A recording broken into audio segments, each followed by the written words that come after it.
حیدرآباد کے گچیبولی علاقے میں ایک افسوسناک واقعہ پیش آیا جہاں ایک نوجوان نے آن لائن بیٹنگ کی لت میں اپنے ہی والد کا بے دردی سے قتل کر دیا۔ ملزم، جس کی شناخت رویندر کے طور پر ہوئی ہے، نے اپنے والد کو بار بار پیسوں کے متعلق سوال کرنے پر گلا کاٹ کر قتل کر دیا۔ مقتول ہنمنت نائک کا تعلق ونپرتی ضلع سے تھا، جنہوں نے حال ہی میں گاؤں کی وراثتی زمین 6 لاکھ روپے میں فروخت کی تھی اور وہ رقم لے کر حیدرآباد آئے تھے۔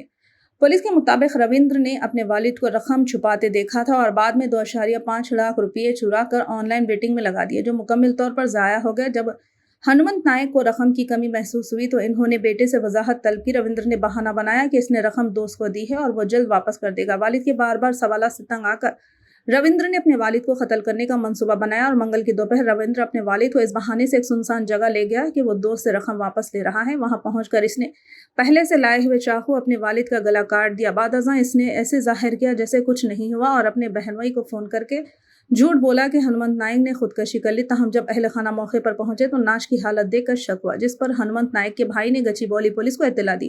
پولیس نے فوری طور پر موقع پر پہنچ کر ملزم رویندر کو گرفتار کر لیا اور نعش کو پوسٹ مارٹم کے لیے ہاسپٹل منتقل کر دیا۔ مقدمہ درج کر کے تحقیقات شروع کر دی گئی ہے۔ ابتدائی تفتیش میں پولیس نے تصدیق کی ہے کہ قتل کی اصل وجہ آن لائن بیٹنگ کی لت تھی۔ حکام نے نوجوانوں میں بڑھتی ہوئی نشے اور جوئے بازی کی لعنت پر تشویش کا اظہار کیا اور عوامی آگاہی پر زور دیا۔